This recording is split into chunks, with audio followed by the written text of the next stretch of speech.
Hello student, study focus में आप लोगों का स्वागत है। आज हम जो टाइप 11 करने वाले हैं उसके बारे में मैं आप लोगों को बता दूं। इससे पहले हमने 10 टाइप कर लिए हैं और यदि आप लोगों ने वो पार्ट नहीं देखे हैं तो पहले आप लोग उन वीडियो को देख लीजिए। लिंक मैं आप लोगों को डिस्क्रिप्शन में दे दूँगा या फिर आई बटन पर क्लिक कीजिए। इस पर आपको सारे वीडियोज़ की प्लेलिस्ट मिल जाएगी।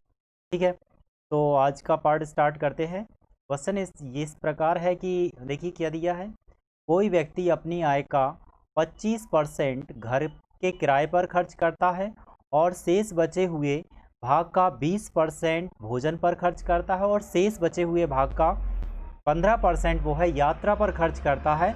और जो अंत में उसका जो बचत है वो 3060 रुपये जो है उसकी बचत है, तो उसकी कुल आय कितनी होगी ये हम लोगों को ये बताना है। कुल आय कितनी होगी, तो उसकी जो आय है उसे हम 100% मानते हैं। 100% मानते हैं तो चलिए कैसे करते हैं। पहले क्या है, वैसे ही क्वेश्चन करना जैसे हम लोगों ने पहले किए हैं। 25% क्या है, वो घर के किराए पर खर्च करता है। तो 25% की वैल्यू क्या होती, मैंने आप लोगों को ये बताया है कई बार, 1/4 होती है। और वो घर के किराए पर खर्च कर रहा है। खर्च करने का मतलब होता है कि वो कम हो रहा है उसका, यानी 25% घर के किराए पर खर्च कर रहा है मतलब माइनस हो रहा है। यदि यहाँ मैं इनिशियल लिखूँ और यहाँ पर फाइनल लिखूँ तो सोचो 25% मतलब 4 इनिशियल है, जो नीचे होता वो क्या होता, एग्जैक्ट वैल्यू होती, इनिशियल वैल्यू होती है। तो ये पहले कितनी थी, 4 थी और बाद में एक घट गया, 4 से घटकर कितना हो गया, 3 हो गया। ठीक है, अब इसके बाद क्या है, जो शेष बचा हुआ है, जो उसकी आय का शेष बचा हुआ है, रिमेनिंग पार्ट आईएमपी है इसमें, शेष बचा हुआ भाग है उसका 20% भोजन पर खर्च करता है। कितना परसेंट करता है, 20% भोजन पर खर्च करता है। तो 20% की वैल्यू क्या होती है, 1/5 होती है। ठीक है, 1/5। तो पहले कितना था, 5 था और 5 में से कितना घटा, 1 घटा, 5 में से घटकर हो गया कितना, 4 हो गया। ठीक है, 4 से घटकर 5 हो गया। अब इसके बाद क्या बचा हुआ, शेष बचे हुए भाग का 15% यात्रा पर खर्च करता है। 15% की वैल्यू क्या होती है, देखो 15% की वैल्यू होती है 3/20। ठीक है, 3/20, यानी पहले 20 था और उसमें से 3 घट गया है। तो 20 में से 3 घट गया तो कितना बचा, 17 बचा। अब हम बात करते हैं, यदि आप लोग कैंसिल करना चाहें तो कैंसिल कर सकते हैं। कैसे करोगे कैंसिल, 4 से 4 कैंसिल कर दीजिए, तो ये 4 से 4 कैंसिल हो गया। इधर इन सब का मल्टीप्लाई करो तो कितना आ जाएगा, टोटल इनकम आ जाएगी। ये क्या है, पहले और ये बाद में। तो क्या है, जो पहले और बाद में, पहले क्या थी, उसकी टोटल आय थी, तो इधर वाली रहेगी वो टोटल आय रहेगी और इधर वाली उसकी बची हुई है वो बचेगी। तो इनका मल्टीप्लाई करोगे कितना, 100%। और इनकी बात करें तो ये कितना हो जाएगा, ये कितना हो गया, 91। देखो 17 का 3 में मल्टीप्लाई करोगे ये कितना हो गया, 51, सॉरी 51 हो गया। अब ये रिमेनिंग पार्ट है। ठीक है, रिमेनिंग पार्ट यानी 51 यूनिट, और ये यूनिट है 51 यूनिट। इसकी वैल्यू कितनी दी है, अंत में लिखा है, ये देखो अंत में कितना लिखा है, ये अंत में वो 3000, ये अन्यथा नहीं अंत है, अंत में वो 3060 रुपये बचा लेता है। तो यहाँ पर ये जो दिया है वो 3060 दिया है। अब यदि मैं इनको कैंसिल करूँ तो ये कितनी बार हो जाएगा, ये हो जाएगा आपका 6 टाइम कैंसिल हो जाएगा, यानी एक यूनिट की वैल्यू आ गई आपकी 60 यूनिट्स। ठीक है, अब हमें क्या निकालना है, उसकी प्रारंभिक आय, और प्रारंभिक आय में क्या थी, 100%। तो 100 यूनिट की वैल्यू निकाल लीजिए। तो 100 यूनिट की वैल्यू आ जाएगी, कितनी आ जाएगी, 6000 आ जाएगी। ठीक है, पहले 25% यानी 4 का 3, 20% यानी 5 का 4, और 15% यानी 3/20 यानी 20 का 3 घटाओ या हो गया 17 हो गया। ठीक है, अब इधर आपका बचा 51 यूनिट की वैल्यू, यानी ये शेष बची है, और ये दिया था 3060 रुपये। एक यूनिट की वैल्यू निकाली और 100 यूनिट की वैल्यू आपने निकाल ली। नेक्स्ट क्वेश्चन देखते हैं। नेक्स्ट क्वेश्चन क्या है, देखो कोई व्यक्ति अपनी आय का 12.5% भोजन पर खर्च करता है, शेष बचे हुए भाग का, यहाँ पर जो 18% दिया है ना, इसमें करेक्शन कर लेना, 18% नहीं है यहाँ पर, ये 18 सही 3/4 है ना, 3/4%। तो यहाँ मैं आपको बता दूं 25% भोजन पर खर्च कर रहा है, तो 25% 12.5%, सॉरी 12.5% वो भोजन पर खर्च कर रहा है। यदि मैं यहाँ इनिशियल लिखूँ, यहाँ फाइनल लिखूँ, तो क्या आएगा, 12.5% को लिखते हम 1/8, यानी पहले वो 8 था और 8 में से 1 घट गया, यानी क्या बचा, 8 से घटकर हो गया 7। अब देखो 18 सही 3/4, इसका मतलब क्या होता है, देखो मैं आप लोगों को बता दूं 18 ये 3/4 का मतलब होता है 75, ठीक है, 75, 18.75 होता है। अब आप लोगों को पता होगा कि आप लोग देखा होगा कि जो 6.25 की वैल्यू कितनी होती है, 6.25 की वैल्यू होती है, मैंने बताया था, आपको बताया था 1/16 होता है। यदि मैं दोनों को 3 से मल्टीप्लाई करूं तो ये कितना हो जाएगा, 18.75 हो जाएगा, और ये कितना हो जाएगा, 3/16 हो जाएगा, यानी इसका मतलब होता है 3/16। तो 18 3/4, इसका मतलब कितना होता है आप लोगों को, 3/16, यानी पहले आपका 16 था और इसमें से कितना सब्सट्रैक्ट हो गया, 16 में से 3 सब्सट्रैक्ट हुआ, तो कितना बचेगा आपका, 13 बचेगा। इसके बाद देखो आगे क्या हुआ है, शेष बचे हुए भाग का 20% शिक्षा पर खर्च करता है, 20% शिक्षा पर, एजुकेशन पर एक्सपेंड करता है। तो 20% की वैल्यू क्या होती है, 20% मैंने आप लोगों को बताया, 20% मतलब क्या होता है, 1/5, यानी 5 पहले था, 5 में से 1 घट गया, यानी कितना हो गया, 5 से घटकर 4 हो गया। यदि आप लोगों को ये परसेंटेज से संबंधित समझ में नहीं आ रहा तो वो मेरा पहला पार्ट देख लेना, ये मैंने सारा डिटेल में बताया हुआ है, ठीक है। अब इनको चाहो तो कैंसिल कर दो, इनको कैंसिल करोगे तो ये कितना हो जाएगा, 2 टाइम कैंसिल हो गया, इनका मल्टीप्लाई करोगे, ये कितना हो जाएगा, 160 आ गया, ये टोटल इनकम आती है। और इनका जो मल्टीप्लाई करोगे ना, ये वो आता है जो रिमेनिंग पार्ट वह है, ठीक है, जितना बचा हुआ है। तो ठीक है, इधर वाला जितना बचा हुआ है और इधर वाला आता है आपका टोटल इनकम। तो ये क्या है, रिमेनिंग बचा है, कितने यूनिट, यूनिट परसेंटेज में नहीं, आप यूनिट में देखेंगे। और यहाँ रुपए में कितना बचा है, देखो 3450 बचा है, तो इसकी वैल्यू कितनी है, 3450, ठीक है। अब इसे चाहो तो मैं कैंसिल कर देता हूँ, कितने से कैंसिल हो जाएगा, ये 5 से कैंसिल हो जाएगा, ये 5 से कैंसिल हो जाएगा, ठीक है। तो ये आपका ये ये 5 से कैंसिल नहीं होगा, ये तो कितना 3, एक्चुअली में ये तो आपका कैंसिल नहीं होगा, ये डेटा ही गलत है, सॉरी। यहाँ ना मैं आप लोगों को बता दूँ, यहाँ जो डेटा था आपका 455 था, ठीक है, यहाँ पर 4550 था, यहाँ कितना है 4, ये सॉरी मैं ऐसा लिख देता हूँ, 4550, तो ये कितने से कैंसिल होगा, देखो ये हो जाएगा, हाँ ये 50 से कैंसिल हो जाएगा, यानी 1 यूनिट की वैल्यू आ जाएगी आपकी 50 यूनिट आ जाएगी।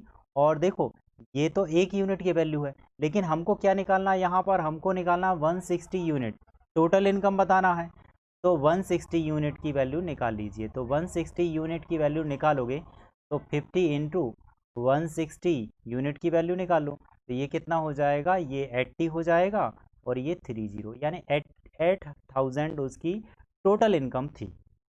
नेक्स्ट क्वेश्चन देखते हैं, इसमें देखो क्या दिया हुआ है, किसी पुस्तकालय में 25% कितनी है, 25% आपकी उर्दू की किताबें हैं, और बचे हुए भाग में 23% किताबें हिंदी की हैं, और इसके बाद देखो 37% किताबें संस्कृत की हैं, और बचे हुए भाग का 10% किताबें तेलुगु की हैं।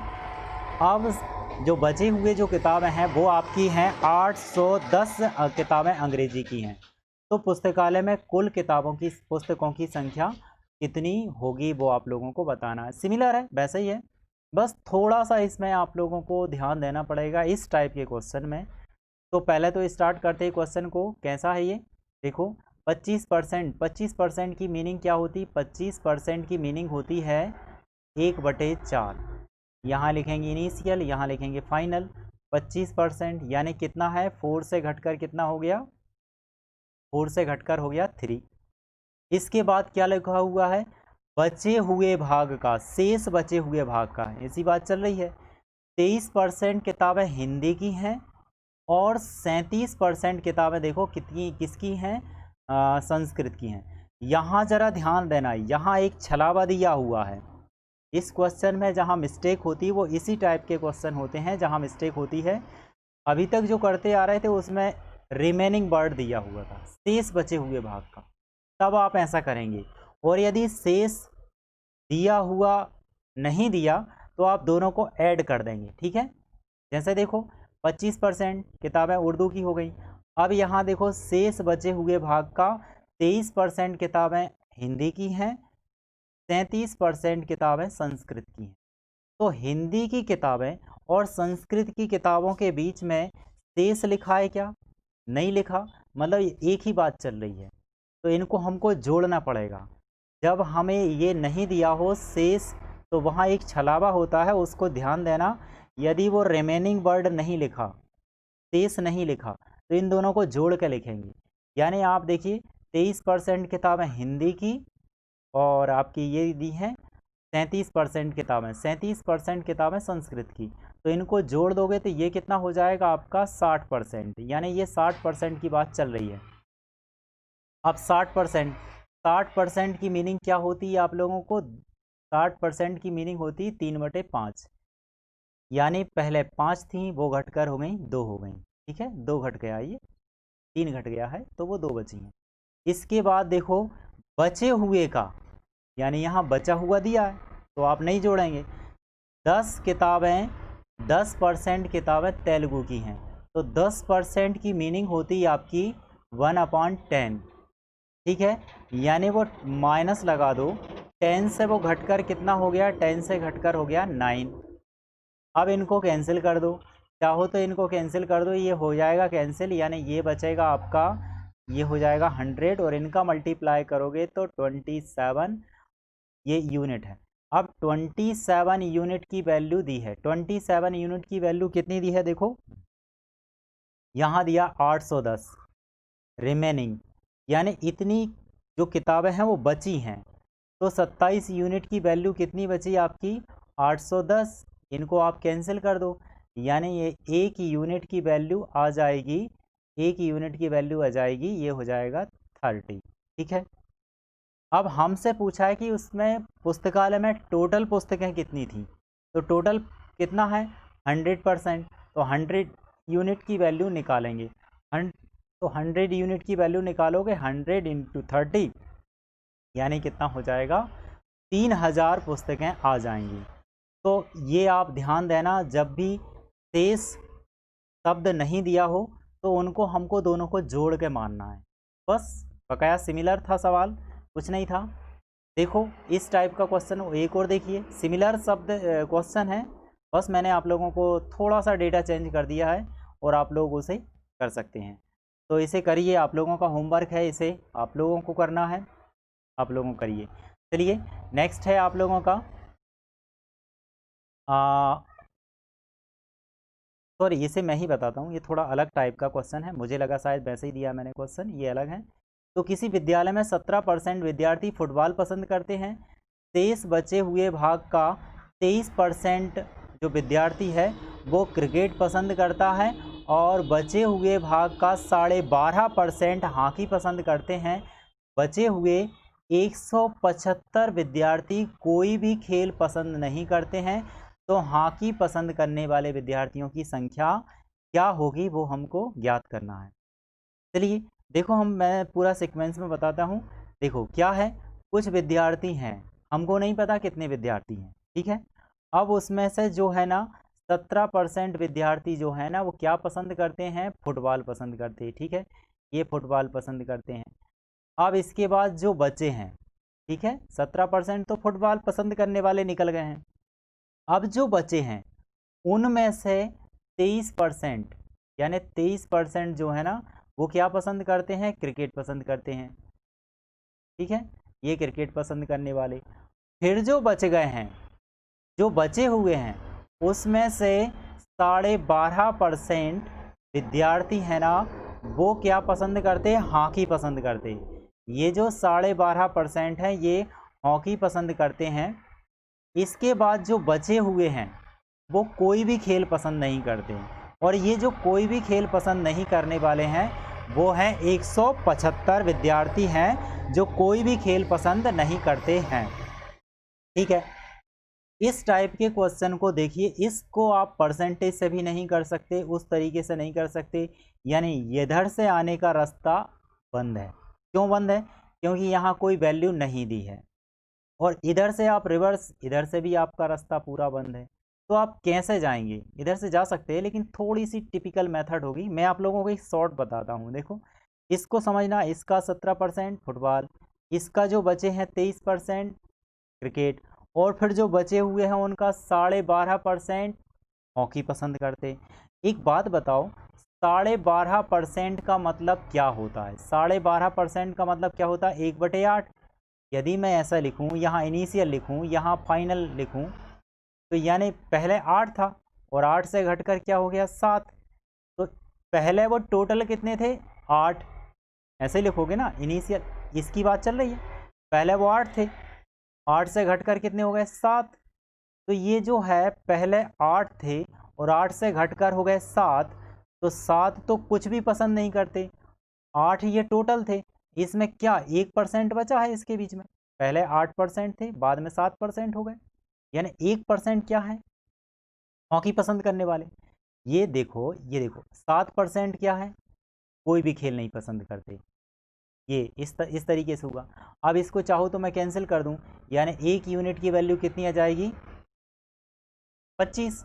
ठीक है, 1 यूनिट की वैल्यू आ गई आपकी 25 आ गई। तो ये 1 यूनिट की वैल्यू आ गई 25। देखो, 8 टोटल थे, 7 करते थे, कुछ भी पसंद नहीं करते, 1% है वो हॉकी पसंद करते हैं। तो हॉकी पसंद करने वाले विद्यार्थी हो गए 25। ठीक है, तो ये थे इस टाइप के सवाल। अभी मैं आप लोगों को कुछ और टाइप बताने वाला हूँ, इसके बाद ये परसेंटेज आप लोगों का जो चैप्टर है वो ख़त्म हो जाएगा। और इसी तरीके से हमको पूरी मैथ ख़त्म करना है। आपको मैथ जो है उससे डर नहीं लगेगा, आपका प्लस पॉइंट बन जाएगा। आप लोग लगेगा कि मैथ्स क्या चीज़ है, उसमें आप इंजॉय करेंगे एक नई मेथड के साथ। और आप लोग देखोगे कि क्या कितनी सरल हो गई है, कहीं भी कैलकुलेशन नहीं करना पड़ेगा, बहुत सरल हो जाएगी। तो बने रहिए इसके साथ चैनल पर। और जो लोग कोचिंग नहीं कर पाते हैं या जो सच में पढ़ने वाले हैं, उन लोगों को ये वीडियो शेयर कर दीजिए। Have a good days.